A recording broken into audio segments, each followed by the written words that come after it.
Hola, muy buenas noches, ¿cómo están? Bienvenidas, bienvenidos a Estación Averno. Yo por fin muy feliz de poder estar acá, que no puede estar dentro de 8 días, y también muy feliz porque me acompaña Monero Hernández y Héctor Alejandro Quintanar. ¿Cómo están? Muy bien, muchas gracias, muchas felicidades, feliz cumpleaños. Feliz Y feliz año, que no nos veíamos, estábamos Así es. haciendo memoria Feliz desde año. noviembre, los tres Bienvenida juntos. al 2026. Oh, ya sé, qué año tan intenso. Pero una buena es que en este programa no vamos a hablar de Donald Trump, Por fin. lo cual es un alivio. Es más, yo les propongo que aquel de nosotros o nosotras que menciona a Donald Trump va a tener que invitar una comida. Va, Así es estoy de acuerdo.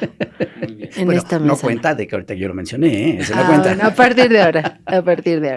No vamos a hablar de Donald Trump. No, vamos a hablar de las elecciones en México, de la reforma electoral, ¿no? Que además de ser las elecciones más caras del mundo, es lo que también dice la presidenta Claudia Sheinbaum, tienen este concepto que de suyo yo creo que es problemático sobre la democracia. Y nos pone en cuestionamiento muchas cosas que yo creo que pensábamos que ya estaban resueltas, ¿no? ¿Cómo ven ustedes? ¿Qué piensan de esta reforma con la que aparte la oposición se está peleando ya, aunque todavía no haya una postura oficial por parte del Ejecutivo? ¿Cómo la ven? Pues la palabra que mencionas yo creo que es fundamental, es básica y es el meollo del asunto, que es democracia. Y es algo que en México pocas veces ha sucedido a lo largo de su historia, alguna vez platicando con Lorenzo Meyer, que bueno, si hay alguien que conoce un poquito de historia en México, entre otras personas, pues es Lorenzo Meyer. Y él nos decía, en México, a lo largo de toda su historia, casi nunca ha habido democracia. Realmente es algo que no ha existido en este país como tal. De ahí la gran desconfianza del pueblo de México hacia este tema. Ayer la presidenta Sheinbaum se echó todo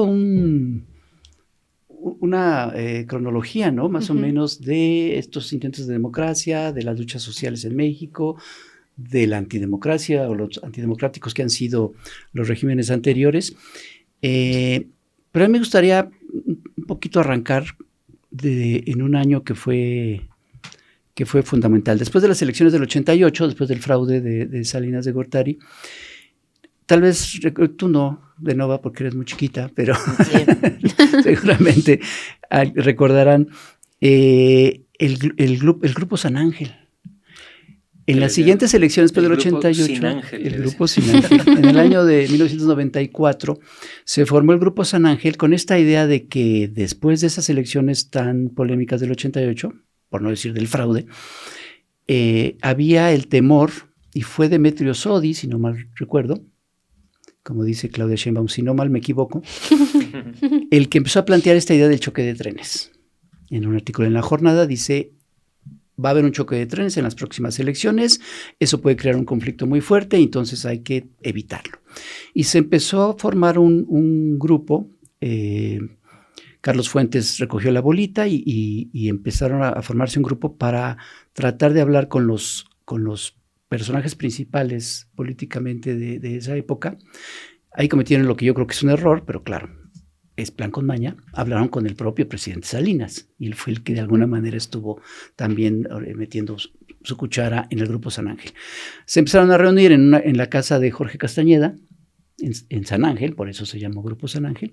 Y yo lo que siento es que a partir de ahí se empezó a formar con este grupo de intelectuales y analistas, politólogos, sobre todo intelectuales, los intelectuales orgánicos, a formar una especie de comisión de bienvenida a la democracia, ¿no? Con esta idea de la transición a la democracia, ¿no? A partir después del fraude se tratan de hacer todos estos parches a las leyes electorales para ahora sí llegar en algún momento en el futuro a la democracia. Pero esta democracia nunca llegó y entonces este grupo de intelectuales se volvieron el comité de bienvenida a una democracia que nunca iba a llegar y administrar la transición, los famosos transicionistas, ¿no? Que ellos junto con los políticos de ese momento y de ahí en adelante, pues estaban muy cómodos con esa democracia que nunca iba a llegar, ¿no?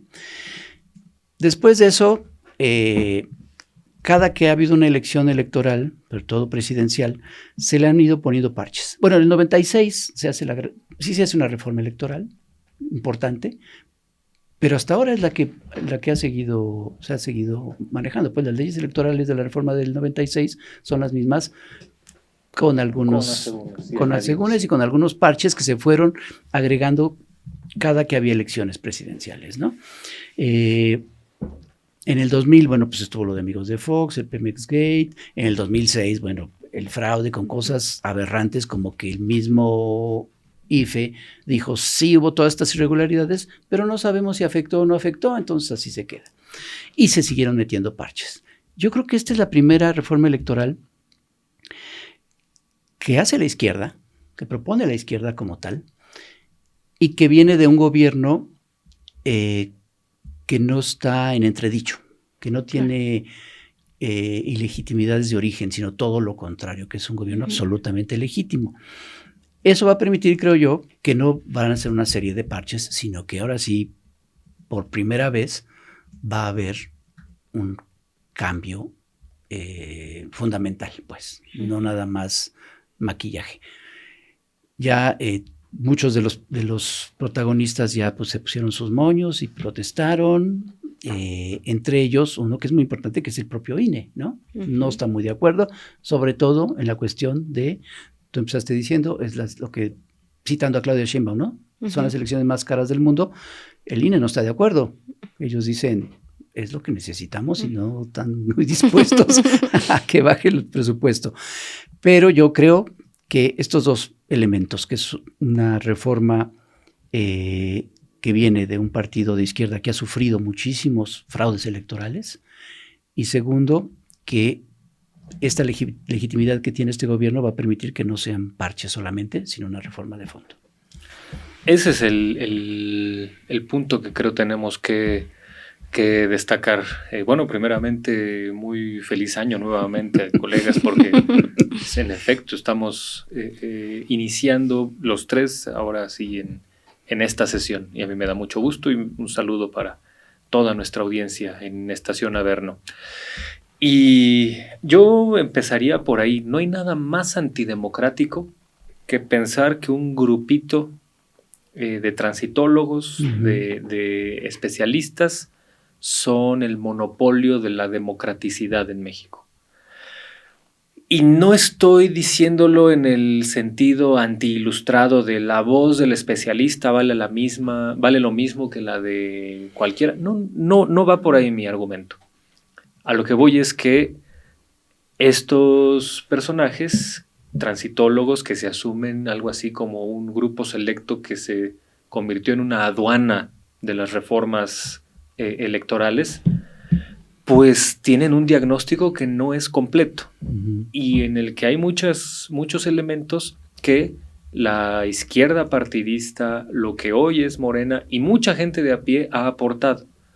Muchos elementos, por ejemplo, de la reforma de 2007 se dieron porque fue la gente de a pie la que dijo la compra de votos se está gestando de este modo y ellos porque lo pueden atestiguar en terreno, donde jamás vamos a ver a Lorenzo Córdoba, por ejemplo. Claro. Entonces, esos elementos que son importantes para conocer la realidad práctica de cómo se dan las competencias electorales, pues por supuesto que tiene un origen que puede provenir de muchas voces. Entonces, sí hay que volver a lo fundamental, que es esta idea de todavía no hay un contenido concreto de la reforma que se va a proponer al Congreso en este periodo de sesiones proveniente del Ejecutivo. Todavía no sabemos el contenido, pero sí podemos ya intuir algunas cosas y creo que vale la pena hacer un análisis sobre la autoridad moral que tiene el grupo gobernante para emitir una reforma en este sentido. Porque a mí me parece una verdadera aberración. Uno de los argumentos que se dicen para para tratar de criticar a la reforma, aunque todavía no se conoce, es algo así como por primera vez desde el poder se emite una reforma electoral. Bueno, pues sí, pues es la primera vez que la izquierda está claro. en la presidencia. Pero el argumento es ridículo. Bueno, que se hizo una propuesta en el gobierno de López Obrador que fue absolutamente rechazada, ni siquiera discutida ni nada. No. Que por cierto, si se hubiera aprobado en los como la presentó López Obrador, o específicamente Pablo Gómez y Horacio Duarte, le hubiera convenido a la ahora oposición. Totalmente. El PRD seguiría... El PRD no hubiera perdido seguiría vivo, sí. Su registro, entre otras cosas. Así es. O sea, que qué bueno que no la aprobaron. Qué bueno que el berrinche le salió un tiro en el pie. Pero yo creo que vale la pena resaltar eso. Sí, claro que es la primera vez que viene desde el grupo en el poder, porque es la primera vez que la izquierda está esta expresión de izquierdas está en el poder presidencial. Pues parecería este argumento como decir, si no viene de la oposición, entonces no vale. Y es una tontería antidemocrática, porque estás excluyendo a uno de los actores. Nos guste o no, el Ejecutivo y el grupo gobernante son parte de la pluralidad política y tienen todo el derecho de emitir una propuesta de reforma en ese sentido. Y además, perdón, eso que decía Hernández hace un momento, que históricamente es la elección con mayor respaldo, ¿no? La de Claudia Sheinbaum históricamente es la elección que no podría nadie juzgar lo democrática que fue y lo avasallador que es ese respaldo, ¿no? Así es. Y lo único en lo que han protestado es en esto de la sobrerepresentación, que en todo caso, pues es con las reglas que ellos mismos pusieron y de las que se beneficiaron todos los años anteriores, todas las elecciones anteriores. Oye, pero sí, las otras reformas sí venían también del poder. O sea, es falso que no venían Por del supuesto, poder. Además de que es un argumento antidemocrático, es un argumento falso. ¿Cómo endiosan hoy a Zedillo? ¿Cómo lo tienen como el gran demócrata porque promovió la reforma del 96? Entonces, además de que es una incongruencia, además de que es excluyente su argumento, no se sustenta en la realidad, porque, pues bueno, ahí está el caso de Zedillo. Y yo quiero, con esto cierro mi primera participación, señalar algo que es muy importante. No solamente resaltar la autoridad moral que tiene el grupo gobernante para proponer una reforma en este sentido, sino también decir que este grupo gobernante tiene incluso mayor conocimiento y mejor especialización que muchos transitólogos. Y lo digo con toda responsabilidad. Claro. Muchos transitólogos manejan esta hipótesis o esta tesis de que de 1997 a 2018 tuvimos un pluralismo con algunos problemas, con algunos matices cada vez que había competencia, pero que era pluralismo, que ya no podíamos negar el pluralismo. Perdón, eso es falso. Eso es rotundamente falso. Después de la alternancia de 2000, sobre todo de 2003 a 2009, vivimos un periodo terrible de regresión autoritaria, que empezó con la captura del IFE en la designación de consejeros en esa legislatura, que implicó que de manera deliberada PRI y PAN excluyeran a Jesús Cantú, que era la propuesta del PRD, y aunque el PRD tenía derecho a proponer consejeros electorales, no pudo proponer ninguno y se acapararon todos por PRI y PAN. Y quedó uno de los peores IFES de la historia, el encabezado por Luis Carlos Ugalde, que hay que recordarlo, en 2007 todos los partidos y también los transitólogos aceptaron la pérdida de la credibilidad del IFE por culpa de ese consejo, a tal grado que la reforma de ese año tenía como uno de sus planteamientos correr de manera escalonada a toda esa bola de funcionarios parciales e ineptos. Y así corrieron a Ugalde y fueron corriendo a todos, a Virgilio Andrade, a este señor Rodrigo Morales, a Alejandra Latapí, que por cierto, al salir de ahí, muchos se fueron a enquistar al gobierno algunos se fueron a enquistar al gobierno de Peña Nieto, como este señor Virgilio Latapí Latapí estuvo en el 11, ¿no? ¿O es otra Latapí? Yo creo que es otra. Creo que ella venía del ámbito empresarial. Venía me parece, del Consejo Coordinador Empresarial o algo así. Rodrigo Morales era compadre de Felipe Calderón. Entonces, bueno, el propio Luis Carlos Ugalde. Luis Carlos Ugalde fue testigo de su boda. En fin, entonces, esa regresión autoritaria empezó ahí, se consolidó con el desafuero, que ahí estamos hablando ya no de un presidente en una mañanera diciendo cosas que no gustan, sino de un presidente usando el aparato de justicia para encarcelar a un inocente por el delito, entre comillas, de ser posible candidato presidencial. Luego vino el fraude de 2006. Luego viene algo que los transitólogos ni siquiera usan, ni siquiera recuerdan en su diagnóstico. Yo estoy seguro de que si les preguntamos a todos estos que se creen defensores de la democracia y que publican libros sobre la regresión autoritaria y que ¿cómo dicen? La autocracia competitiva, o no me acuerdo qué concepto. O ley Maduro también dice. O la ley Maduro. Yo quisiera preguntarles, hoy ¿se acuerdan qué pasó con la intromisión del Tribunal Electoral en las elecciones del PRD de 2008, donde avalaron un fraude? Bueno, ni siquiera es que hayan avalado un fraude. El PRD organizó sus elecciones, ganó Alejandro Encinas, Jesús Ortega perdió por muchísimo y el tribunal designó a un perdedor como ganador. Eso ni siquiera es un fraude, porque es desplazar a un ganador legítimo para imponer a un pobre diablo, en todo el sentido de la palabra. Y ¿Qué tienes en contra de los diablos? Hay un libro muy bueno que se llama La historia del diablo, que acaba de salir, y viene ahí explicado por qué decimos pobre diablo. Pero bueno, eso ya es de Robert Mugenwald. Se lo recomiendo ampliamente, editado por el siglo XXI. Y bueno, ya con esto cierro ahora sí, porque si no hablamos de los pobres diablos. Lo que pasó en Iztapalapa en 2009, cuando el tribunal avaló de nuevo a una perdedora para imponerla en lugar de alguien que había legítimamente ganado una elección interna y que después ganaría la elección constitucional. O sea, estamos hablando de fechorías, porque no tienen otro nombre, hechas desde las instituciones, y estos señores, de instituciones electorales, y estos señores ni siquiera lo tienen contemplado en su diagnóstico. Pues bueno, todos estos agraviados por esas exclusiones son hoy los que están elaborando una reforma electoral. Creo que tienen mucho que decir y creo que tienen una gran autoridad moral. Entonces, ¿pura venganza?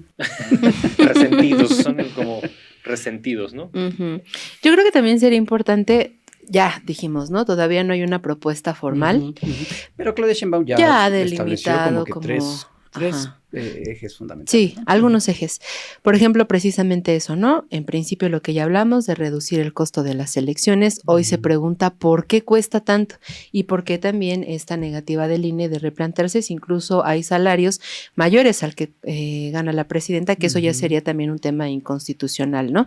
La democracia representativa, que ha sido un tema esto de los plurinominales, que ha dado también muchísimo, ha levantado muchas pasiones también. Y esto, creo que ha intentado ella matizarlo, ¿no? La cuestión de los plurinominales. Ha habido obviamente muchísima especulación sobre si de lo que se trata es de la eliminación y que entonces cómo podría haber precisamente esta representatividad, que es un tema que seguro valdrá la pena, pero yo creo que también una vez que se dé esta propuesta para analizar cuáles van a ser los alcances, pero lo que dice la presidenta es muy importante, porque más allá de lo técnico o de algunas especulaciones o lecturas, creo que de un sentido técnico, numérico incluso de esta representación, lo que hoy la presidenta dice es que hay que escuchar a la gente porque es una reforma electoral que busca la democracia. Y entonces la opinión general es que los plurinominales se han utilizado para beneficiar también intereses particulares, usados también como fichas en los partidos políticos. Entonces no ha adelantado la eliminación, por ahí parece que más bien va a ser como una modificación, pero creo que esto es muy importante. Mantener la representación. Para mantener la representación, pero también el escuchar de los reclamos ante esta figura que ha sido usada de manera irresponsable, y yo creo que sí es importante insistir en el caso muy evidente del PAN para proteger y dar fuero a personas que están siendo investigadas por delitos muy graves, ¿no? Como en el caso que se intentó con Cabeza de Vaca, el propio Anaya, y otras figuras, no solo en el PAN, también en el PRI, y que esta figura de plurinominal ha sido pues el protegerles, ¿no? O sea, el quedar impunes. También en esto de la participación ciudadana, ampliar los mecanismos. Y yo creo que un punto también fundamental que ha adelantado la presidenta es sobre los mexicanos en el exterior, ¿no? Que más que nunca tal vez esta tensión de las y los mexicanos que están fuera del país y que de pronto, por ejemplo, como en la reciente elección del Poder Judicial, que quedaron fuera. Sí. Tal vez también por la premura y porque fue la primera vez, pero creo que es lo mismo que tiene la presidenta de escuchar, ¿no? O sea, como de cuál es el reclamo y cuáles son las necesidades.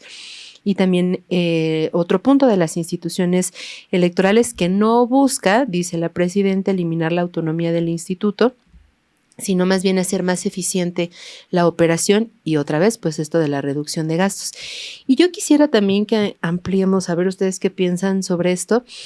A mí me causa mucho conflicto ver a Claudio X González, un empresario, un oligarca, siendo no solo recibido en las cámaras, ya el INE ya avaló también su propuesta, que además la institución, que siempre le cambia de nombre, pero ahora se llama Salvemos la Democracia. Bueno, quiero llevarlo a esto porque... Tiene nuevo logo, ¿verdad? Nuevo, pero el mismo color.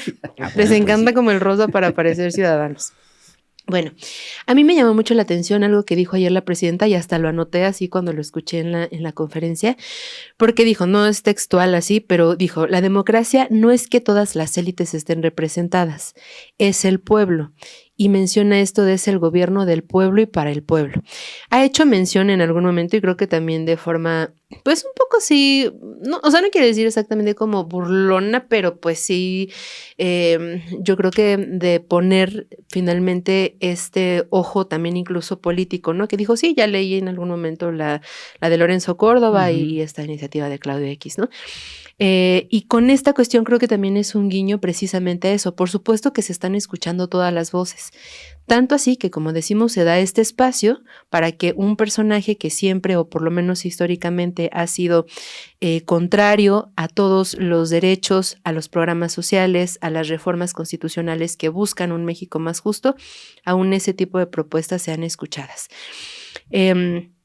Sin embargo, a mí sí me causa como un problema esa cuestión, ¿no? O sea, que aunque, o sea, ¿en qué sentido la democracia también, o sea, sé que, digamos, no sé si políticamente, por supuesto que tenga que estar abierto, porque de lo contrario, precisamente se nutriría esta idea de que entonces se trata de una dictadura, ¿no? Y que pues es solamente el Ejecutivo que está dirigiéndose a esta ley de lo que malamente también llaman como ley Maduro y que vamos dirigidos como esto que dicen constantemente de que a Venezuela y que es un régimen y todo esto.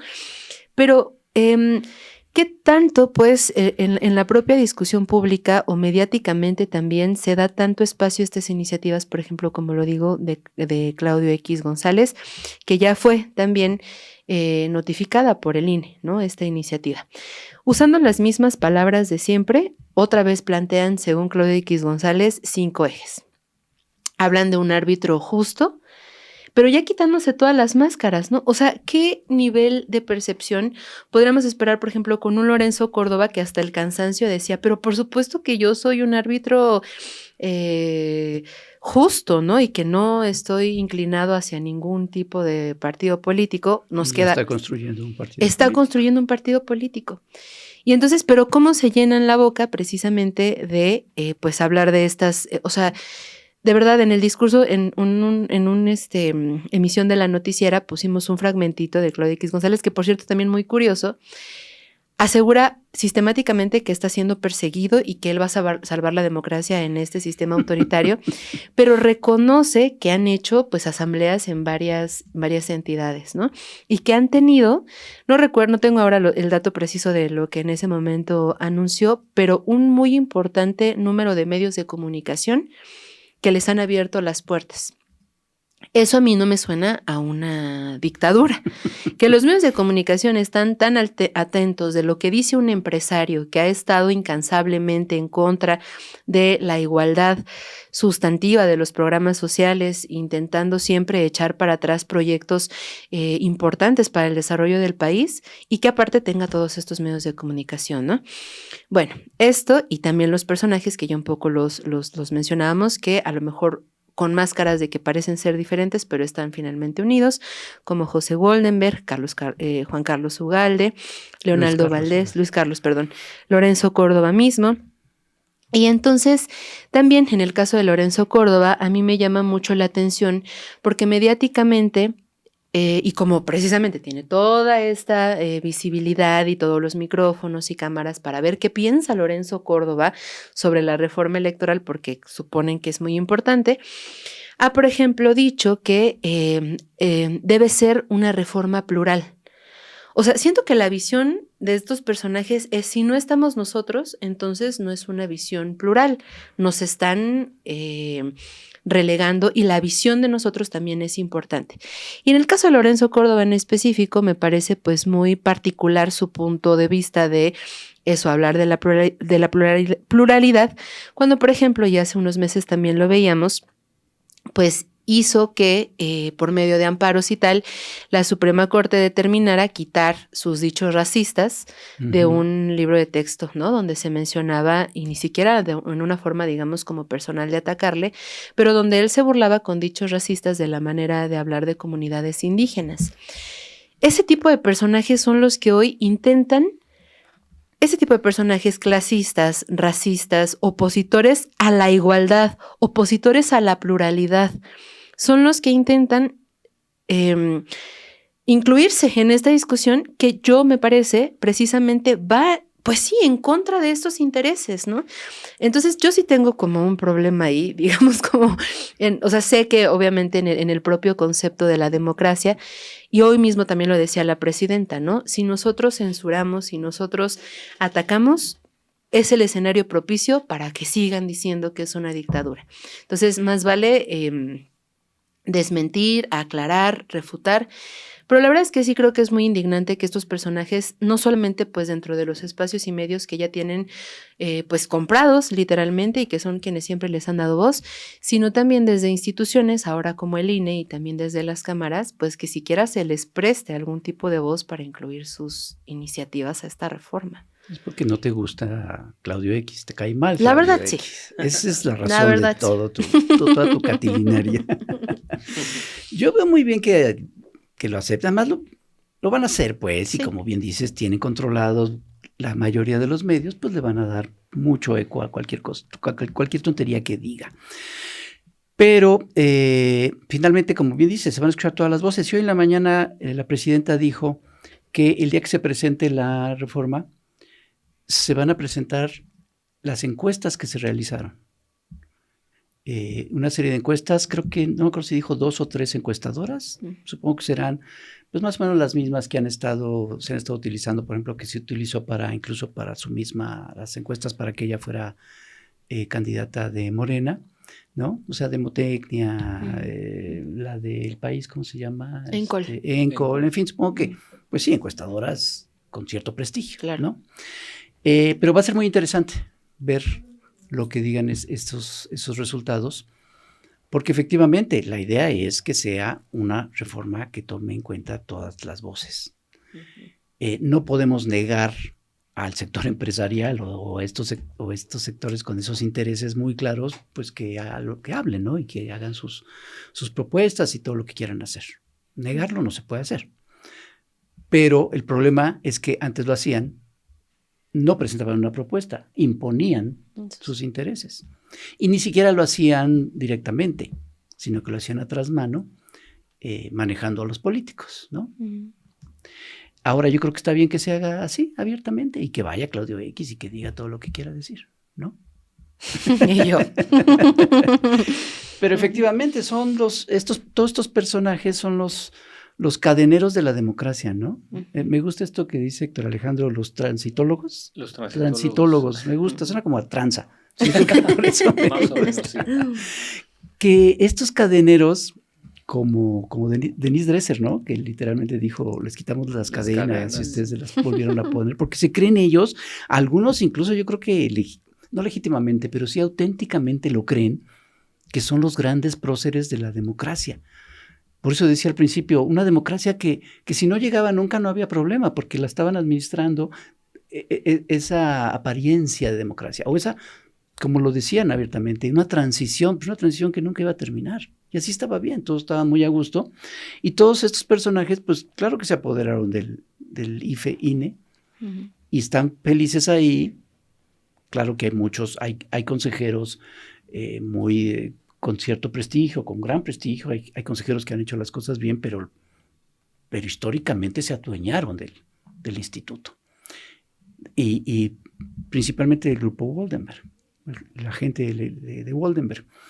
Que Woldenberg es un personaje que yo siempre tengo la percepción de que tuvo la suerte de haber sido el consejero presidente del IFE en el año 2000, que es cuando se da la alternancia en el poder.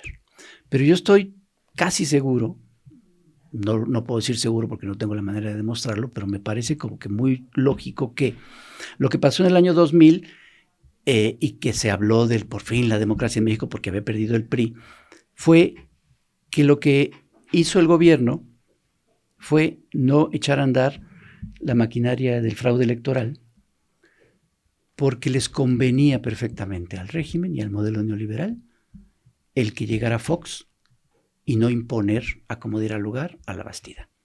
Les convenía, porque era alguien que les aseguraba la continuación del modelo y aparte los pintaba de democráticos, ¿no? Entonces, pues claro, ahí Woldenberg quedó como el gran héroe porque claro, fue el presidente del IFE que permitió la alternancia del poder y que por fin el PRI perdiera la presidencia. Pues sí, claro, pero si el PRI hubiera querido, impone a la Bastida, sin ningún problema, pero entendieron que era más complicado imponer a la fuerza a la Bastida que permitir la llegada de Fox sin que perdieran ningún privilegio ni nada y que se mantuviera esto, ¿no? Entonces, eso le dio a Woldenberg y a su gente, pues esa apariencia de democráticos, de plurales, de todo esto que han seguido administrando hasta ahora. Pero a mí me parece que son exactamente iguales, ¿no? Y por eso están ahora tan aferrados en el mismo INE a mantener esos privilegios. Hace unos días escuchaba a este consejero, que es un tipo muy, muy sensato, Espadas, ¿se apellida? Ukib Espadas, defendiendo a Capa y a Idem, que el INE no es muy costoso. Y diciendo que pues, sus sueldos, sus salarios son totalmente justificados porque todo el mundo debería de ganar muy bien. O sea, es un trabajo que, pues sí, pero es totalmente inmoral, ¿no? Uh-huh. Lo justifica de todas las maneras posibles. Y yo creo que en ese tenor están pues todos o la gran mayoría de los consejeros y de la gente que está al frente del INE.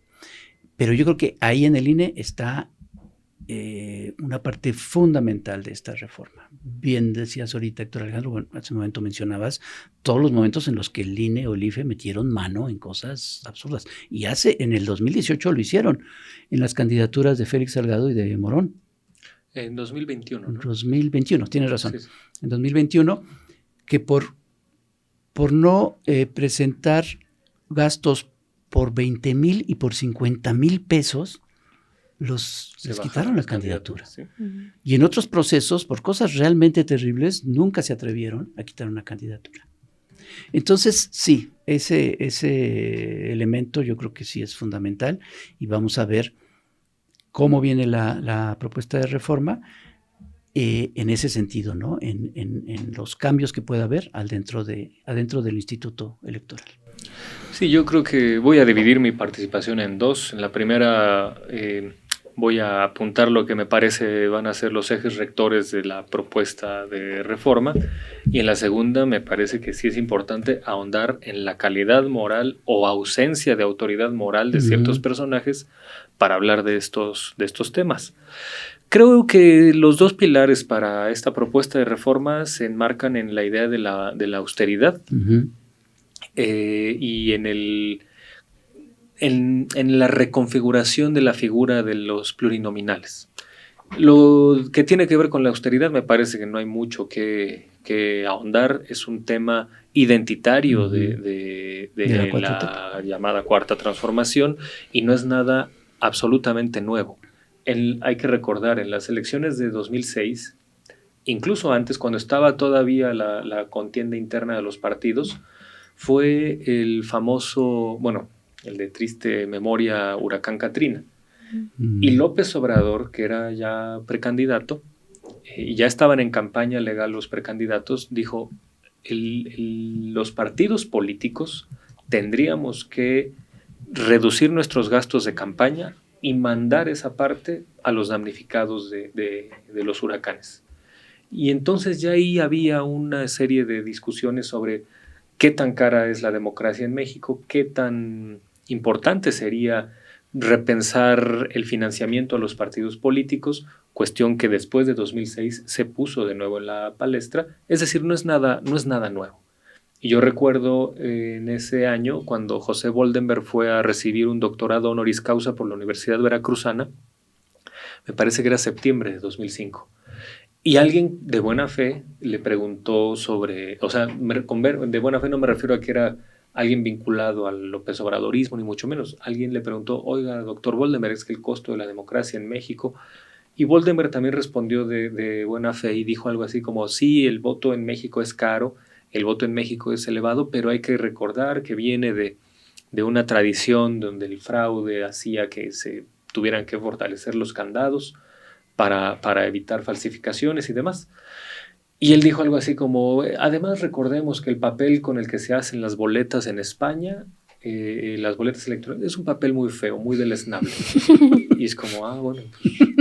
O sea, yo no dudo que hay elementos que nos obliguen a que tengamos que invertir en candados suficientes para evitar fraudes, por supuesto. Pero el exceso en el que se ha incurrido creo que es algo que sí se tiene que revisar, y es importante mencionarlo. No es una discusión ahorita, no es una ocurrencia de Claudia Sheinbaum y de Pablo Gómez en este año, es algo que viene de lejos. El segundo elemento es cómo se configuran las plurinominales, que básicamente la Gran idea, tema. Me parece que es una cosa importantísima. No es que se elimine como tal la figura de los plurinominales, sino que se cambie la manera en que estos se reparten entre los partidos para que así no se premien lealtades y corruptelas y haya mejor representación de minorías con base en los plurinominales.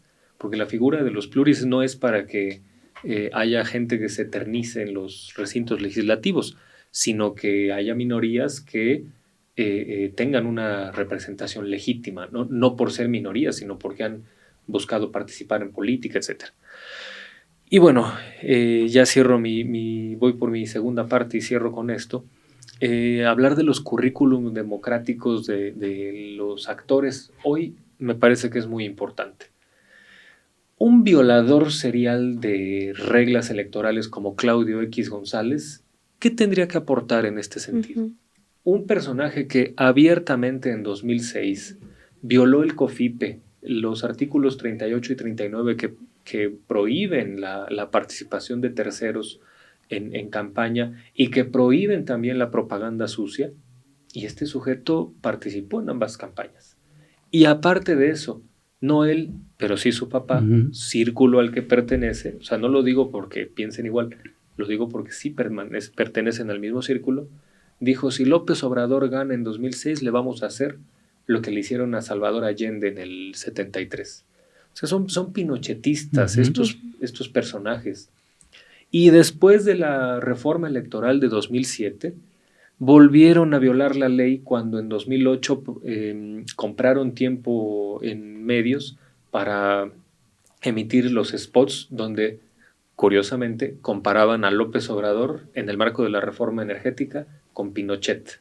Quizá los recordemos, sí, ¿no? Sí, de sí. quienes clausuran los congresos. A ver, esta gente que ha sido sistemáticamente violadora de las leyes electorales, ¿qué tendrían que aportar en términos de democracia? Alguien que dice eso, alguien que exalta el pinochetismo y que plantea, así sea en broma, así sea en privado, o quién sabe cómo lo haya pensado este señor, decir que si gana López Obrador le vamos a hacer lo que Pinochet a Allende. Perdón, eso es golpismo. ¿Qué autoridad moral tendría alguien para hablar de una reforma electoral cuando en el fondo y en la práctica tiene esta conducta? Y bueno, yo ya cierro con con este comentario, no se trata de personificar y de decir que es una lucha de buenos contra malos, pero sí es muy importante decir el discurso de los actores políticos de hoy tiene que contrastarse con las prácticas que han hecho, porque buena parte de esta reforma tiene que ver con eso. Hoy tenemos leyes electorales que pueden ser magníficas, maravillosas y que son resultado de procesos históricos muy complicados, muy difíciles e incluso sangrientos. Eso nadie lo va a negar. Las reformas electorales, claro que han tenido esta buena institucionalización y estos buenos valores y esta redacción muy, muy atinada. Pero el verdadero reto está no en ver qué tan bien está la ley, sino cómo se contrasta en el terreno. Y ahí es la izquierda que hoy gobierna la que ha visto todas las discrepancias entre la ley y su aplicación efectiva. ¿Desde cuándo ha sido algo ilegal que haya, por ejemplo, compra de votos? Y sin embargo, a pesar de que está ilegalizado, siguió existiendo. Uh-huh. Y entonces es en ese tipo de cuestiones entre la ley y su aplicación donde la izquierda ha conocido muy bien cuáles son los grandes adeudos históricos, no porque sea la izquierda una estudiosa de las malas prácticas, sino ha sido principalmente la víctima en toda esta historia de estos años. Yo sí quiero seguir defendiendo el derecho de Claudio X González a presentar sus propuestas. Sí, efectivamente no tiene ninguna autoridad moral, pero tiene el derecho de hacerla porque además nos va a dar para muchos cartones a los modelos. Entonces, por favor, no le nieguen el derecho. Sí, yo tampoco, sí, es verdad. No estoy diciendo que se calle, solo... yo sí estoy diciendo que se calle. No es cierto.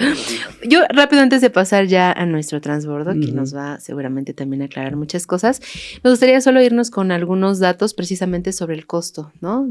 Por lo menos el año del 2024, donde el costo global del proceso electoral, que incluyó también en ese momento la elección presidencial y también de senadores y de diputados, se estimó en 60,451 millones de pesos.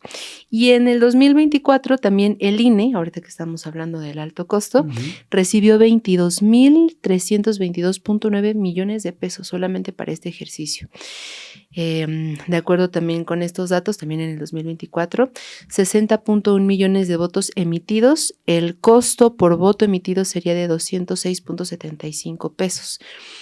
Aquí también pues esto, ¿no? Que ya habíamos mencionado, habría que evaluar también cuál sea la respuesta, que ya un poco también los dirigentes del INE, en el caso también de Guadalupe Tadei, lo ha hecho muy explícito, ¿no? Sobre que no es un sobrecosto, sino es pues lo que cuesta, pero sin justificar precisamente lo que hablamos sobre los salarios, los altos salarios que más allá a lo mejor de un juicio sobre la austeridad en sí, pues podrían ser incluso anticonstitucionales.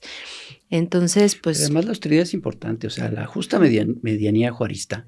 Sí. Es que de veras, ¿cuánto gana un consejero? Por ejemplo, la consejera presidenta, ¿cuánto gana? Por ahí no de sé, más de 120,000, 150,000, por ahí, ¿no? Generalmente son esos los salarios. Nadie necesita 150,000 pesos mensuales para vivir de manera digna. Nadie. Lo que decía el consejero Espadas, que un trabajo debe de tener una retribución justa, pues sí, pero 150,000 pesos no... Es mucho más. Es muchísimo más que la justa medianía juarista, perdón. Claro. No, pues sí, eso, o sea, creo que estaría, pues sí, interesante, ¿no? Ver ya cuando sea una cuestión oficial de esta reforma, porque también siempre esta cuestión del presupuesto, pues levanta muchas objeciones, ¿no? Entonces yo creo que es importante para, pues, seguirlo teniendo. Sí, eso está muy bien. Sí. Bueno, pues vamos al transbordo con un personaje que nos cae muy bien a todos, que es ya amigo de Estación Averno, ha estado varias veces con nosotros, entonces no se vayan porque vamos a un transbordo y ahorita regresamos.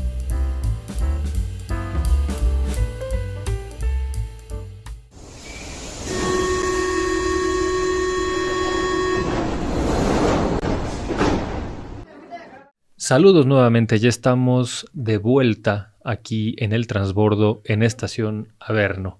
Y nos encontramos con un invitado cuyas participaciones son muy esclarecedoras en medios para entender la cuestión electoral contemporánea. Está con nosotros en este transbordo Hamlet Almaguer, consejero nacional de Morena, y un observador muy pertinente de no solo la reforma electoral en ciernes, o bueno, la propuesta de reforma electoral en ciernes, sino de la competencia electoral en general. Entonces, pues bueno, estamos aquí para... chamuco honorario, además. Y también es chamuco honorario, integrante de esta casa de análisis político, amigo del chamuco. Entonces, pues es un honor que estés aquí, Hamlet, y bueno, el tema es la venidera propuesta de reforma electoral, que tiene muchas aristas de análisis. Yo quisiera empezar por preguntarte en cuanto a la parte previa, ¿no? Digamos, todavía no tenemos una reforma concreta, podemos más o menos aventurar cuáles van a ser sus pilares con base no solo en el discurso de la presidenta Claudia Sheinbaum, sino en la trayectoria de Morena y los intereses y valores de Morena respecto a la competencia democrática.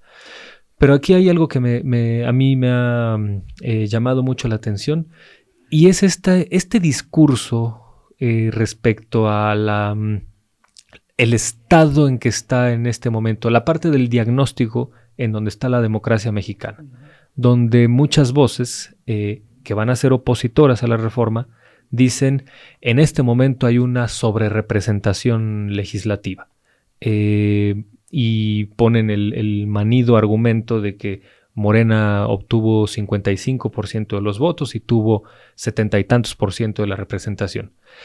Creo que hay muchas falencias en este discurso. Una de ellas es que no es la primera vez que se reparten así los espacios legislativos. Es el modelo que ha imperado, entiendo que desde 2009, sí, de 2009, sí. 2012, 2015.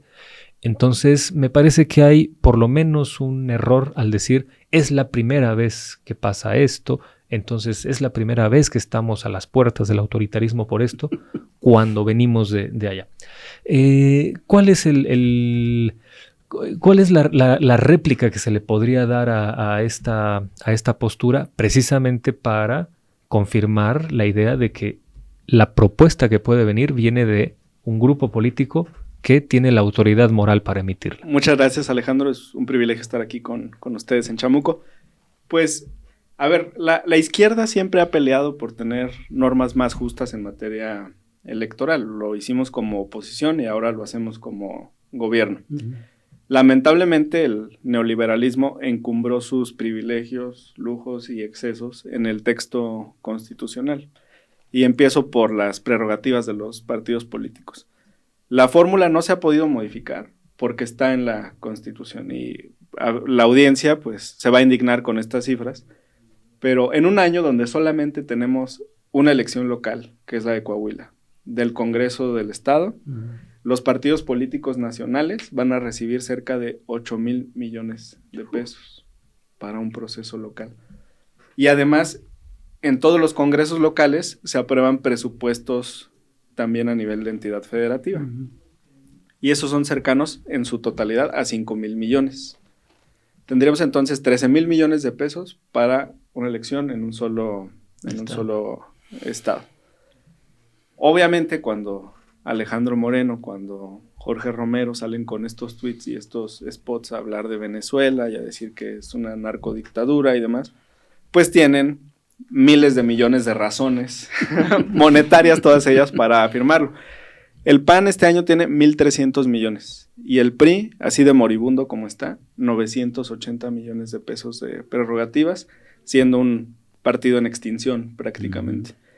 El PRD, que tú lo has estudiado a la perfección, Alejandro, y lo conoces, en su último año, antes de la sepultura que le dio el pueblo de México, tuvo 424 millones de pesos de prerrogativas a distribuirse entre 10 chuchos. Entonces, claro que para ellos, para los partidos de oposición es un negociazo, pues sí, extender estas reglas. Mientras menos chuchos, más huesos. Más o menos. Entonces, no es momento, es muy apresurado, ya estamos por llegar a la elección intermedia, deberíamos estar discutiendo los grandes temas Es que nunca es momento. internacionales, para ellos nunca es momento. Y cada año que ganan extendiendo, están ganando estos 1.300 millones, 980 millones, 700 millones. Entonces tienen esa primera gran razón. La segunda es la representación proporcional con un sistema que han utilizado y han corrompido en 3 sentidos. Primero, un uso patrimonial, porque ven las listas como un asunto del que pueden disponer libremente, sin consultar siquiera las bases de su propio partido, a veces ni a sus consejos, y haya habido toda serie de críticas. Y entonces utilizan esas posiciones para ellos, para sus familiares y para sus amigos. Ese es el primer rasgo de corrupción de estas listas. La segunda es, lo utilizan para proteger a quienes necesitan fuera, personas que tienen procesos iniciados y que pues buscan de esta manera evitarlos, empezando por las propias dirigencias. Lo intentaron con Cabeza de Vaca, ¿no? El propio Alejandro Moreno pues tiene esta circunstancia, eso no permite que la Fiscalía de Campeche avance. Y Anaya, ¿no? Anaya también, ni siquiera cumplía con el requisito de residencia, claro, porque para todos era claro que vivía en el extranjero.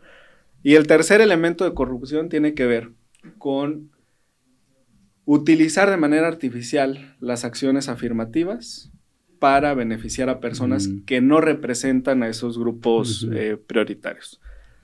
Soy testigo que la visión, la experiencia, las aportaciones de las compañeras y compañeros de la diversidad sexual, migrantes, personas con discapacidad, han sido muy útiles, muy valiosas para las discusiones en el Congreso. Sus discursos se dan, sus iniciativas se dan desde una vivencia y un sentimiento que es importante que permanezca en el Congreso.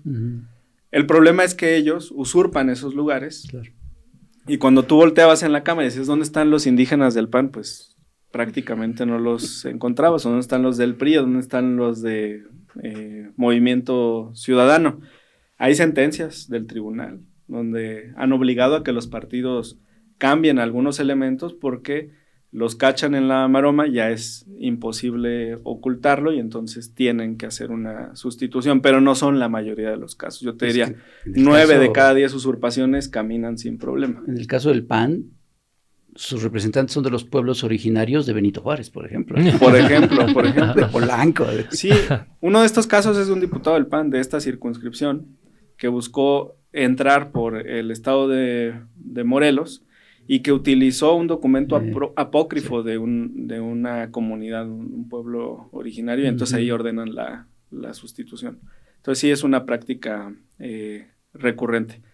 Sobre tu pregunta de la sobrerepresentación, pues no existe, es la fórmula constitucional, es la fórmula que se ha utilizado. Le añadieron más candados, por ejemplo, para el caso de la transferencia de triunfos, que es algo que el PRI realizó en su momento. En esta ocasión, el INE emitió acuerdos que restringieron mucho esa posibilidad y que impulsaron también a una serie de modificaciones en los convenios de coalición. Pero la sobrerepresentación, dice la Constitución, es por partido, no es por coalición. Y tenemos un sistema mixto, ¿no? Donde hay 300 diputados electos por mayoría y 200 de representación proporcional. Lo que sigue discutir, pero la oposición se niega, es la fuente de esos plurinominales y cuántos son los que tiene que haber. Esos son los dos elementos. Y ahí hay muchas fórmulas. La de la Ciudad de México a mí me agrada. Hay 2 listas de representación proporcional, lista A y lista B. Una de ellas es ciega, no tiene nombres, no está a disposición de los partidos en primera instancia, porque depende de tu desempeño en las urnas. Si eres de los mejores perdedores, entras como un repechaje en esa lista. Los partidos pueden llegar nada más a colocar a personajes en los distritos donde tienen buenos resultados, pero no es una designación directa e indiscutible. Y la lista B sí es para, digamos, las dirigencias. Al haber una alternancia donde tienes que tomar un elemento de la lista A de mejores perdedores y un elemento de la lista B, complicas que las dirigencias tomen todas las posiciones. Suponiendo que vayas en el lugar 3 de la lista que diseñó el partido, en realidad eres el 6. porque es el primer mejor perdedor, el primero del partido, el segundo mejor perdedor, el segundo del partido, el tercer mejor perdedor, y tú que en otro sistema eres el 3, ahora te conviertes en el 6. Ese es un diseño. Y funciona, y es vigente, y la verdad es que yo creo que ha tenido buenos resultados aquí. Pero se niegan a esta discusión. Como bien mencionas, todavía no hay texto de iniciativa. Uh-huh. Yo quisiera preguntarte, Hamlet, sobre cómo blindar la reforma electoral de los propios intereses de quienes van a discutirla, ¿no? En el caso de los diputados.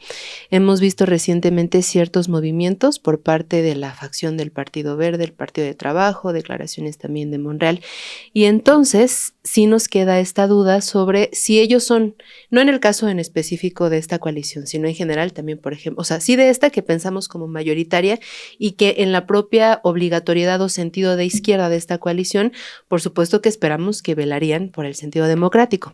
Pero también pensándolo precisamente en diputados del Movimiento Ciudadano, del PAN, del PRI, si esta iniciativa de la presidenta va a discutirse en la Cámara de Diputados, podríamos estar seguros de que sus propios intereses, que se verían directamente, pues sí afectados, pues estarían en salvaguarda y sí tendrían una visión directa y protectora de la democracia. Es una extraordinaria pregunta y no me vas a creer, pero hace algunos minutos una simpatizante del movimiento me dijo, yo creo que los plurinominales deberían de estar impedidos para votar esta reforma por un conflicto de interés, ¿no? Sobre su futuro. Entonces, sí.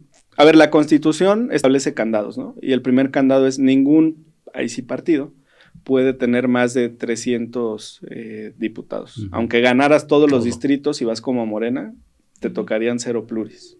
Ese es el primer candado importante. Entonces, la Constitución te obliga a conformar coaliciones, si es que tu ánimo es lograr una mayoría calificada. Hay poco más de 20 distritos en el país, donde los votos del Verde y del PT, sumados a Movimiento de Regeneración Nacional, a Morena, hacen la mayoría simple. Uh-huh. O sea, sin esos votos de los aliados, no se hubieran logrado los triunfos en las urnas.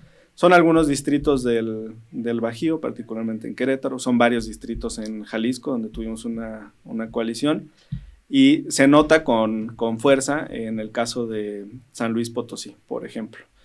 Entonces, una parte de los triunfos sí dependieron de ellos, más las diputaciones y senadurías de representación proporcional hace que tengan bancadas que están fuertes en el Congreso.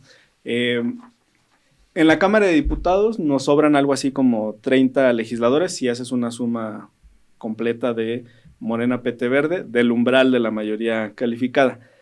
Eso significa que no tienes que llegar a convencer a todos los integrantes del PT y a todos los integrantes del Partido Verde en la Cámara de Diputados.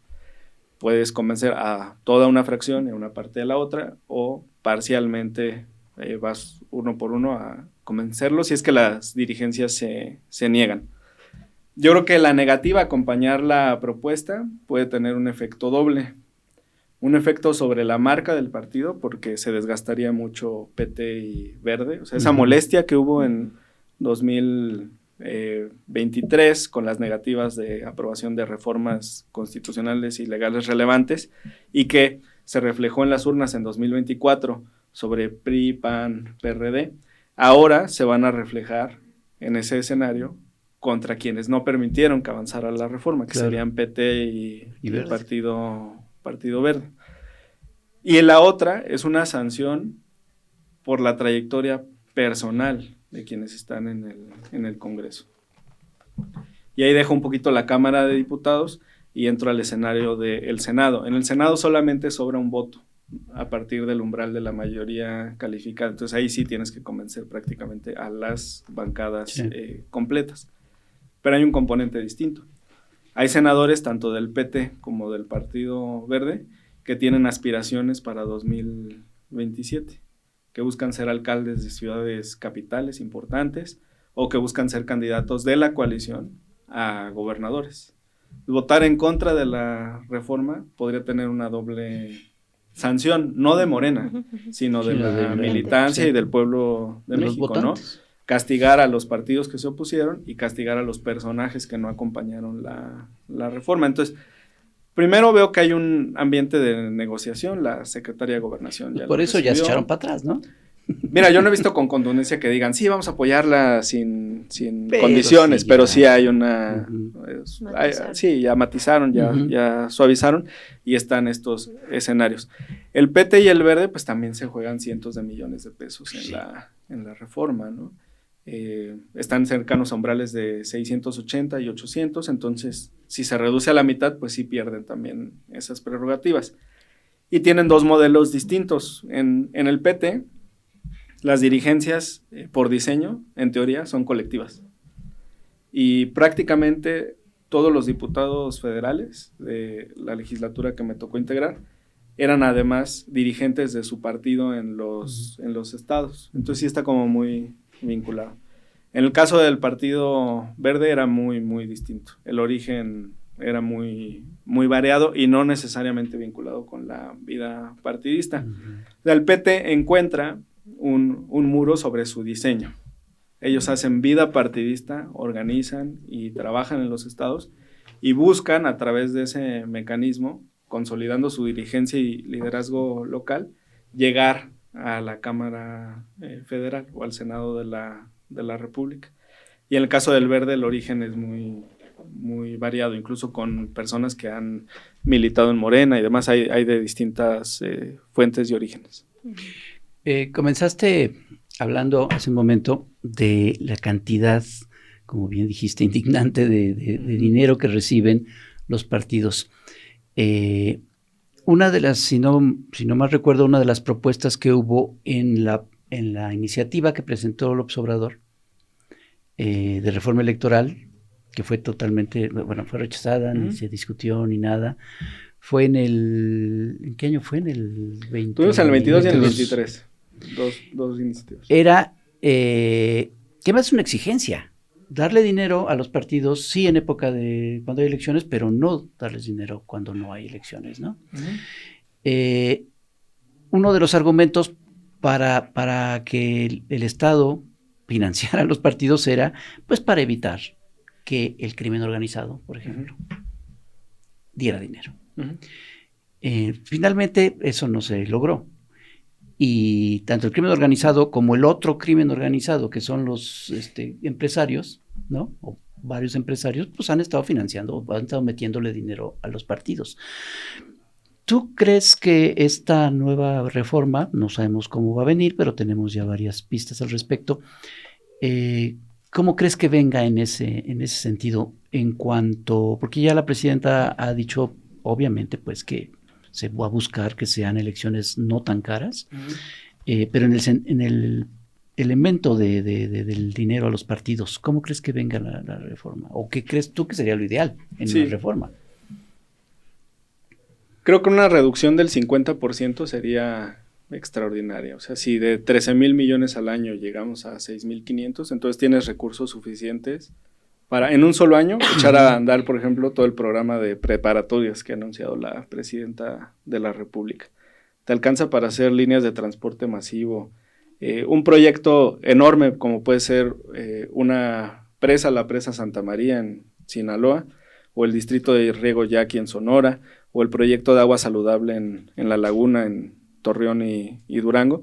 Son proyectos que oscilan entre 10,000 y 20,000 millones de pesos. Entonces, imagínate que cada año nos ahorremos 5, 6,000 o 7,000 millones en recursos que se iban a los partidos políticos y se puedan usar para proyectos de infraestructura, para programas sociales. Eso haría un gran cambio.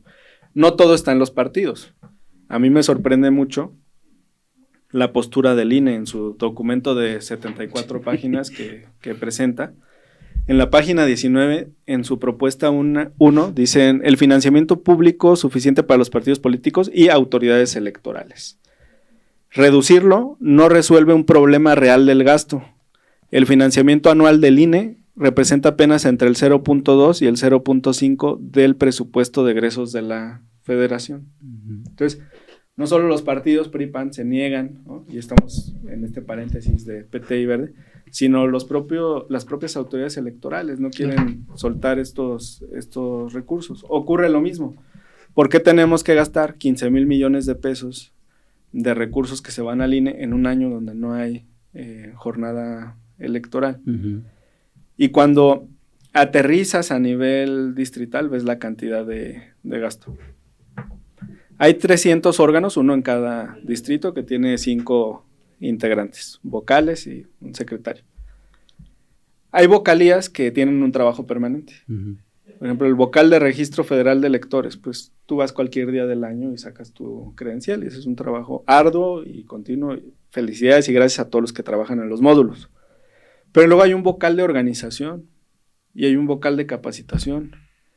¿Y a quién capacita y qué organizas si no tienes un proceso electoral? Como hay 5 en cada distrito, tienes 1,500 de estos vocales que tienen salarios cercanos a los 100,000 pesos mensuales de manera permanente. Entonces, nos fijamos mucho en hay que ahorrar porque podemos reducir la cámara de 500 a 400 o a 300, pero aquí tienes un espejo, ¿no? También. Hay 1,500 diputados locales también. Yo creo que los congresos podrían funcionar con 1,000. ¿No? También ahí tendrías un ahorro sustancial. Y creo que lo que puede impactar más en la realidad, en los temas cotidianos de la población, es lo que pasa a nivel de cabildos. Hay cabildos muy grandes, como en la zona metropolitana de Monterrey, que tienen hasta 30 integrantes. Los de la zona metropolitana de Guadalajara tienen 18, 20, 24 integrantes.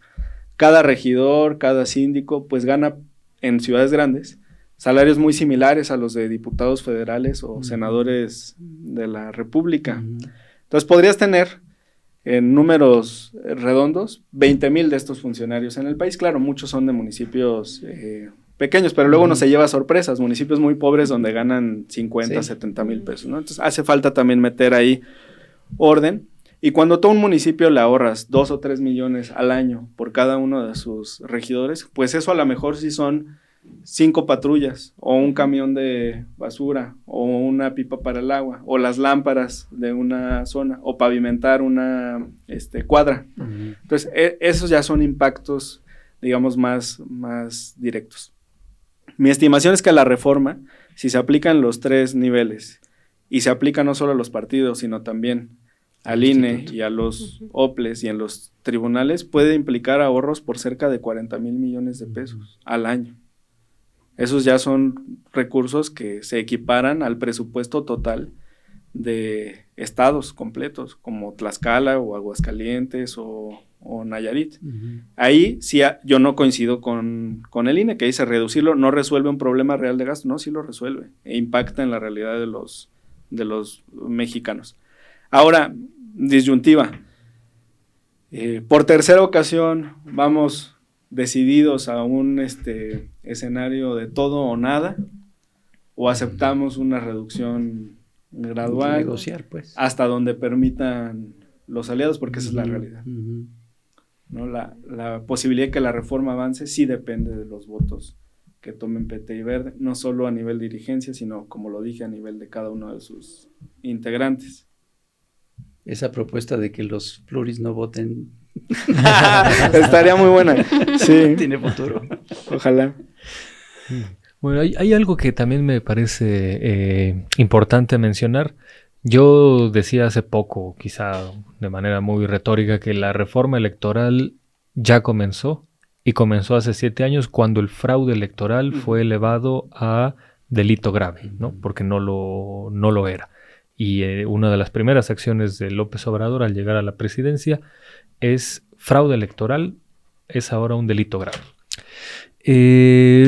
Pablo Gómez señaló en alguna ocasión que la elección de 2021 fue la primera en la historia donde no se gastó un peso del erario federal para compra de voto, algo que ya se había normalizado. O bueno, aunque fuera ilegal, era ya una práctica que seguía ocurriendo. Este proyecto de reforma contemplaría estos elementos para evitar fraudes electorales, para evitar el dispendio ya no del erario federal, sino de otros de otros espacios para compra de voto, para prácticas defraudadoras de la competencia electoral. ¿Tú lo ves así? ¿Qué tendría que incluir esta reforma para mejorar la competencia en ese sentido el mero día de la elección? Porque me parece que después de la reforma de 2007, como que se acotaron de mejor manera o de una manera un poco más racional tiempos de campaña, gastos de campaña y actores en campaña, ¿no? Digamos que eso, el costo del fraude electoral de 2006 fue una reforma que trató de acotar eso. Hoy, ¿cuáles son los retos para que el día de la elección, y ya no solo en la contienda, en la campaña, se eviten estas prácticas fraudulentas que pudieran todavía permanecer? Es algo que prometió y cumplió el presidente López Obrador y que hizo el gobierno federal de Morena, pero sigue en discusión en las entidades federativas. Uno de los principales agravios de la impugnación que presenta Morena para pedir la nulidad de la elección en el estado de Guanajuato es precisamente la distribución masiva, faltando muy pocos días para la jornada, de monederos rosas, que implicaban una aportación cercana a 5,000 o 6,000 pesos para las mujeres, en una reedición, digamos, más cuidada, porque juegan en la línea, pero vinculada con el caso Monex. Es decir, ya no lo distribuyen con un financiamiento paralelo, sino que lo disfrazan de un programa de último minuto, que es algo muy diferente a lo que se hace desde el gobierno de la República, porque son programas de carácter permanente. Incluso cuando se acerca el proceso electoral, se toma la decisión de anticipar los recursos para no estar soltando dinero 15 días, 20 días antes de la jornada electoral. No, es tu derecho, es universal. No te preguntan con qué partido simpatizas o militas, y entonces lo puedes utilizar. Se requiere reforzar eso, sí, con una estrategia también vinculada con la Unidad de Inteligencia Financiera, la Comisión Bancaria y de Valores, el propio Instituto Nacional Electoral, la Fiscalía de Delitos Electorales, también es muy importante en esta materia. Lo que sí vimos en la elección del 2024 es un financiamiento paralelo multimillonario para el caso de los bots, que se pagaban y se utilizaban en el extranjero para intentar viciar la voluntad de los electores en México. Entonces ese blindaje, creo, no solamente debería de ir sobre los recursos, que está bien, de todos los municipios, estados y federal, sino también del financiamiento que se tenga por medios privados o de gobiernos extranjeros a través de estos mecanismos. Hamlet, a mí me gustaría hacerte partícipe de un pequeño debate que tuvimos antes de... Bueno, no era debate. Sí. A ver. En estos sexenios, a partir de Andrés Manuel López Obrador, una de las luchas quizá más importantes ha sido la separación del poder económico del poder político. En esta reforma electoral vemos a personajes como Claudio X, con este nuevo nombre de Salvemos la Democracia, siendo recibido en la Cámara de Diputados y siendo también su iniciativa aprobada y notificada por el INE. Hace ratito Héctor Alejandro también nos decía como esta historia de las sanciones que ha tenido el propio Claudio X González, más allá del carácter moral y recurrente que ha tenido por años él y también su padre, de oponerse a programas sociales, en general al proyecto de nación, ¿no? Y también, además de Claudio X González, vemos a exconsejeros partícipes en el fraude electoral y en muchas y constantes y sistemáticas violaciones a la democracia.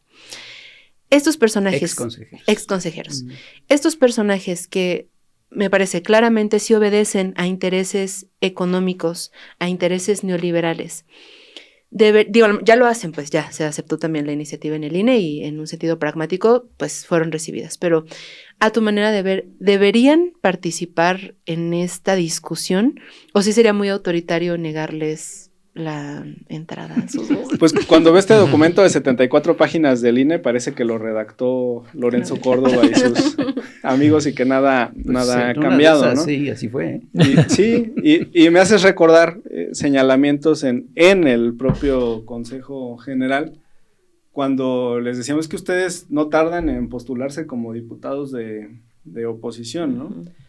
Y están casi ahí. Edmundo Jacobo, el hombre de confianza de Lorenzo Córdoba, secretario ejecutivo del INE durante más de una década, Ahora es el principal asesor de esta nueva conformación, Somos entre paréntesis, Somos, que se disputa ahí el voto de la derecha, que ellos también ya presentaron su disque borrador, pero en realidad no tiene mucha sustancia la propuesta de reforma. Las élites no renuncian a sus privilegios, lujos y excesos, más bien intentan protegerse entre ellas. Por eso veíamos a todos estos directores o titulares de órganos autónomos opinando sobre lo que pasaba en otras materias, y estas organizaciones supuestamente de la sociedad civil, y a estos nuevos partidos en formación y a los exconsejeros, porque son los mismos, pero su diálogo es muy, muy circular. Hay encuestas muy recientes, una del Heraldo, donde prácticamente el 70% de la población manifiesta que está a favor de la reducción del presupuesto a los partidos políticos. Frente a eso, me parece que no pueden contestar. Puertas abiertas al diálogo siempre. La presidenta Sheinbaum fue muy generosa en adelantar el diálogo, porque es su facultad constitucional redactar una iniciativa sin preguntarle a nadie y mandarla al Congreso, y si quiere de manera preferente, y discútanla, pero con toda deferencia, no solamente a estos grupos, sino a toda la ciudadanía. Conforma este comité, miles de personas comparecieron ante el propio comité, cientos presentaron propuestas, y estoy seguro que la propuesta que presente la presidenta de la República va a tener elementos que se discutieron ahí. Y además el propio Congreso tendrá sus facultades para hacerlo a partir de que reciba la iniciativa, ¿no? Ahora, Somos todavía no es un partido nacional, no me parece que esté en un momento de participar en el debate. Le dan su registro, pues bienvenido, porque por propia definición los partidos son entidades de interés público y su deber y objeto es promover la democracia. Entonces yo te diría, todos los partidos deben de formar parte de la discusión pública, y las puertas estuvieron abiertas, En el comité comparecieron, y los vi en esas sesiones, diputados de oposición, y ahí dieron sus posturas. Qué bueno que se quiten las máscaras estos expertos, pero abusan. Hay un video por ahí de Ugalde diciendo que el voto está en peligro y que ya no van a permitir que voten. Es la misma persona que pues colaboró de manera contundente al fraude en 2006, que la noche de la jornada sale y dice que no tiene elementos para dar un ganador, y cuando marchamos y pedimos el voto por voto y casilla por casilla, dijo que no tenía elementos legales para permitirlo, cuando claramente desde una interpretación constitucional se podía transparentar el proceso. Esa es su herencia, ese es su legado, y me parece que ahí empezó la debacle de estos comentócratas, dirigentes y parte de la élite, digamos, en materia electoral. Afortunadamente no tienen el respaldo del pueblo de México, pero hay que seguir informando, y estoy seguro que la reforma tendrá muchas bondades. Yo lo que digo es que no hay que prohibirles que se pronuncien, porque sí nos privaría de muchos cartones. Ese es mi argumento. Sí. Oye, Hamlet, pues ya para ir cerrando, ¿cuál es el calendario? ¿Qué es lo que sigue? ¿Cuáles son las fechas cuando se tiene previsto que la presidenta presente su iniciativa y se vaya? En fin, ¿cuál es más o menos el camino que va a llevar esto? A ver, la Constitución establece un candado. No puedes aprobar normas que implican modificaciones sustanciales, sino 90 días antes del inicio del proceso electoral. Entonces el proceso va a empezar en septiembre, va a empezar en otoño, y eso significa que solamente en este periodo de sesiones federal podría aprobarse la reforma constitucional en Cámara de Diputados y en Senado. En caso de que no, sería una reforma que se aplicaría hasta el 30. También, en caso de que no. A ver, la puedes aprobar ahorita y anunciar que se aplica hasta el 30, o si la apruebas si la apruebas pasando este umbral de los 90 días, sí, forzosamente sería hasta el 2030. Ahora, como es reforma constitucional, requiere la aprobación también de las legislaturas locales.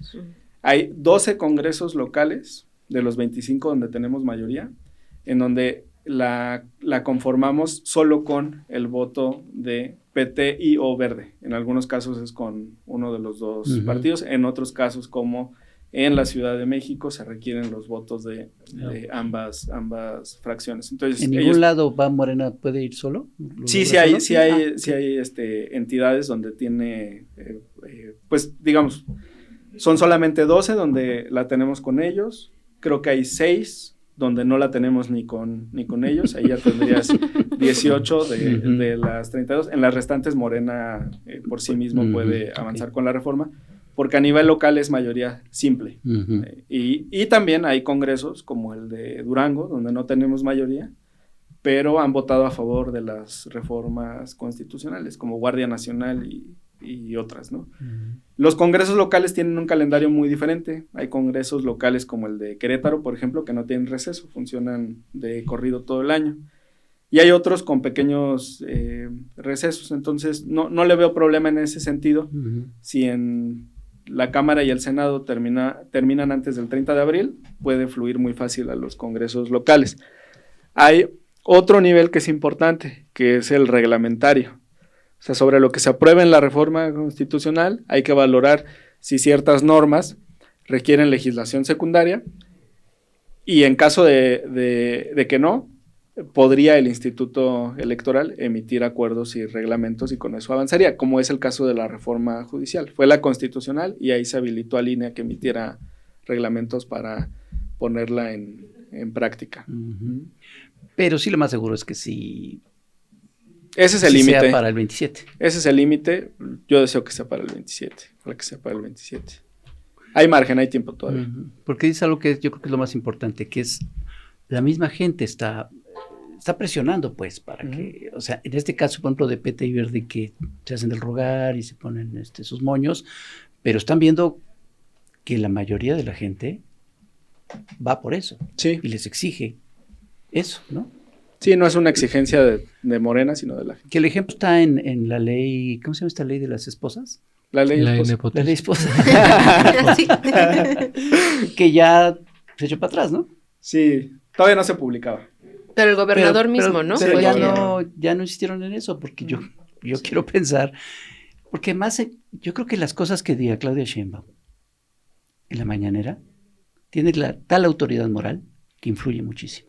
Y si eso le sumas, pues sí, la gente que está pendiente y que avanza en eso, pues no les queda de otra más que hacerlo, ¿no? Sí. Sabiendo que si no lo hacen, se llevan todo ese desprestigio, lo que mencionabas hace un momento, ¿no? Con lo que sucedió con el PRIAN y ahora puede suceder con estos partidos. Sí. ¿No? Y las carreras personales también, de quienes van a votar. Exacto.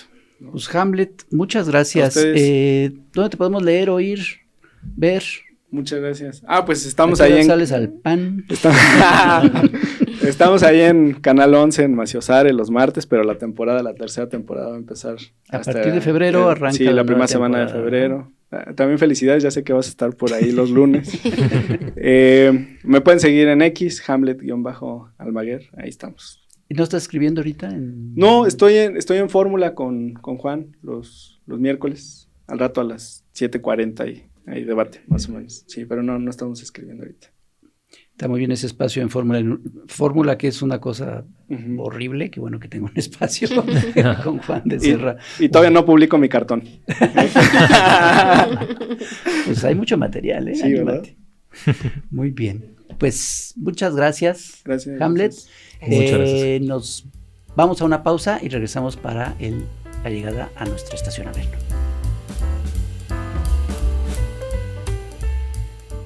Ya estamos de vuelta, muchas gracias por permanecer acá.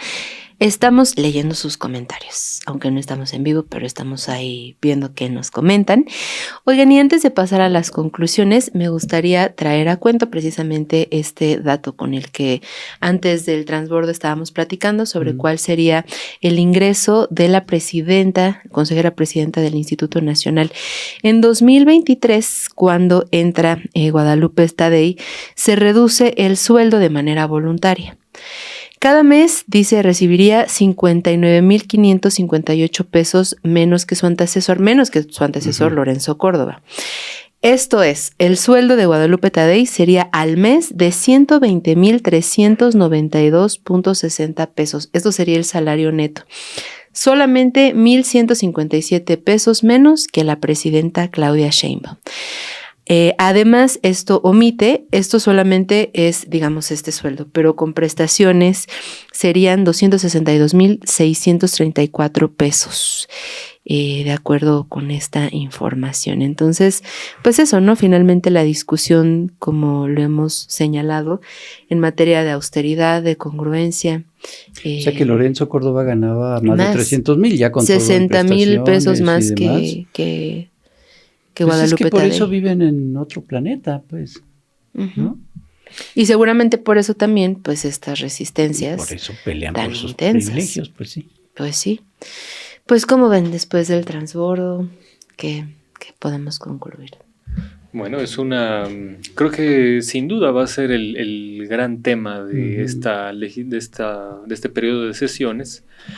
Y creo que sí vale la pena reafirmar que la manera en que se da la competencia electoral y lo que se gasta ahí ha sido una preocupación histórica de las izquierdas y de la izquierda que en este momento está en el poder presidencial. Es falso que haya sido una ocurrencia de Claudia Sheinbaum, que no tiene por qué proponer un proyecto de reforma si ella está gobernando. Por favor, hay que mirar el pasado reciente, donde muchas de los avances que se han dado en materia institucional en cuanto a las leyes electorales provienen de esta izquierda que hoy gobierna. Los transitólogos y muchos pseudoanalistas y priistas y panistas como que creen que Morena nació en 2018. Y yo creo que vale la pena recordar que uno de los principales hechos el hecho fundacional de Morena fue reactivar la competencia equitativa en las elecciones de 2006, porque fue oponerse al desafuero de López Obrador, que era un intento abierto de excluir a alguien de manera autoritaria. Y la reforma electoral de 2007 es algo que debemos fundamentalmente a el morenismo, a la parte previa al morenismo, al obradorismo movilizado después de la elección de 2006. Y ya con esto cierro. Estos transitólogos que hoy se oponen a la reforma, insisto en que tienen un diagnóstico incompleto. Todos ellos, por ejemplo, niegan el fraude de 2006. Todos lo niegan. Si tú le preguntas a Boldenberg, a Lorenzo Córdoba, a Ricardo Becerra, todo este grupo de personajes que orbitan en este sector, te van a decir, no hubo fraude en 2006. Pero todos tácitamente reconocen la legitimidad de las protestas contra el fraude electoral. Porque de esas protestas vino la materia prima para la reforma electoral de 2007. Completamente. Esa reforma es la aceptación de que hubo un fraude, por supuesto. Y hay que decirlo así con todas sus letras. Entonces, creo que negarle esa validez a quien hoy propone que la contienda sea más equitativa y ya en los parámetros de la austeridad republicana es un grave error. Esta polémica que se ha armado en torno a los plurinominales me recordó una historia que sucedió y tú me vas a ayudar a recordarla porque a lo mejor yo, como suelo hacer, no la recuerdo muy bien. Pero según yo, en 1997, que es cuando por primera vez la oposición le rompe la mayoría al PRI, sucedió en el PRD que como estaban acostumbrados a que no ganaban por mayoría, sino que ganaban lograban sus curules por la representación proporcional, por ser minoría. Y resulta que entonces en las listas de plurinominales pusieron a los miembros del PRD, pues más los tribunos, ¿no? La gente con más experiencia en las cámaras y demás, como plurinominales y pusieron como candidatos para mayoría, pues a personajes que sabían que no iban a ganar. Y resulta que ganaron. Y entonces no lograron entrar estos personajes en las pluris y sí ganaron los de mayoría que no tenían la experiencia y que no eran los que originalmente habían pensado que llegarían, ¿no? Porque ahí se dio esta vuelta en donde se logra que por fin el PRI pierda la mayoría en la Cámara. Entonces, yo creo que ese es un buen ejemplo desde 1997 y a lo largo de todos estos años, de que la representación proporcional, si bien tiene una razón de ser importante, se ha manipulado de tal manera que ya cambió totalmente eso y necesita reformularse, ¿no? Es ya una necesidad que tiene que ser, y yo creo que va a ser uno de los elementos más importantes en esta reforma. Ya veremos cómo viene.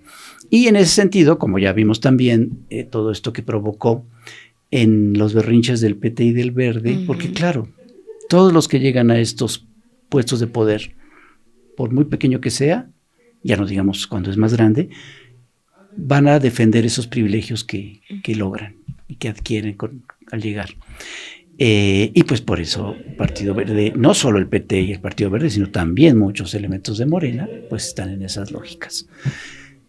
A mí me encantaría que Morena aprovechara esto para deshacerse de esos lastres que son el PT y sobre todo el Partido Verde, que es verdaderamente lamentable. O sea, es una mafia de tranzas que hasta ahorita, afortunadamente, bueno, no sé si afortunadamente, pero hasta ahorita la legitimidad de Morena y la autoridad moral, tanto del Obrador como de Claudia Sheinbaum, han sido suficientes para impedir que el desprestigio de un partido tan chafa y tan corrupto como el Partido Verde logre mancharlos, ¿no? Sí. Pero no siempre va a ser así.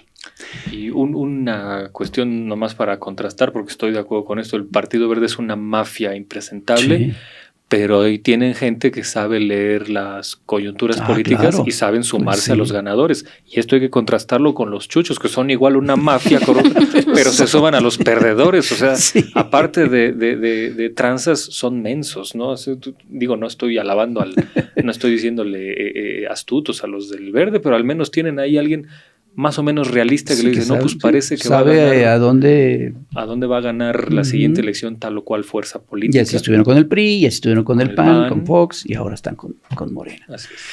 Pero bueno, lo que creo que va a suceder, y yo creo que eso es muy, muy, muy importante, de hecho creo que es lo más importante, creo que con esta reforma se va a suceder algo muy similar a lo que sucedió con la reforma judicial. Es decir, la gente se va a involucrar. Exacto. Nos vamos a involucrar todos en ello.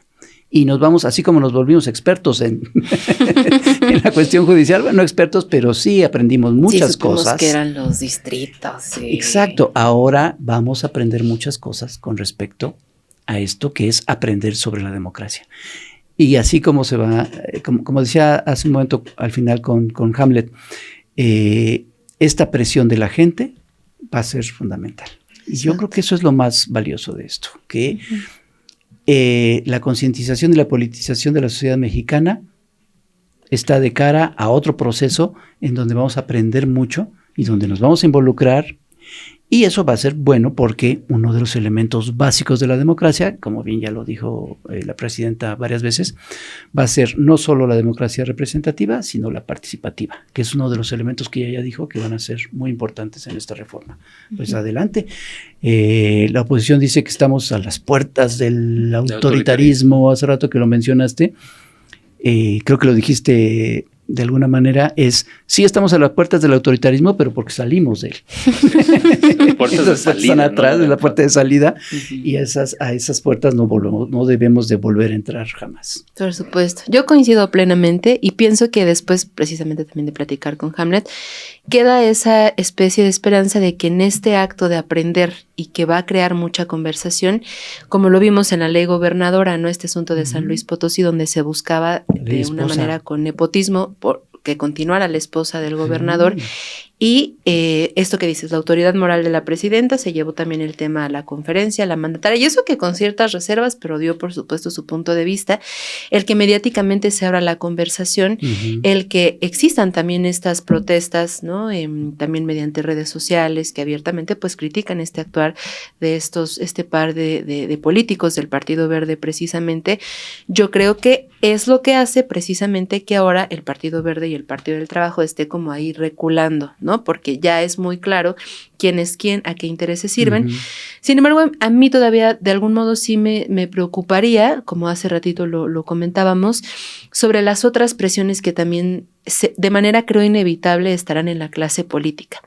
Creo que sí será mucho el ojo en estos partidos porque ya Hamlet nos hablaba también del sentido pragmático, ¿no? Y el que finalmente para hacer avanzar la iniciativa en los congresos locales será también un tema, en la Cámara de Diputados y de Senadores, y que podría también, pues de algún modo, pues esto, ¿no? La facilidad con la que cambian de postura, porque se saben observados, porque saben que tienen finalmente el escrutinio de las personas, pero creo que si bien tal vez los personajes que hoy como que intentan ahí amedrentar y condicionar el camino democrático, va a encaminarlo, tal vez tarde o temprano, a que sí sea un proceso todavía más abierto y que se elijan también a perfiles que obedezcan mucho más a los intereses de la ciudadanía.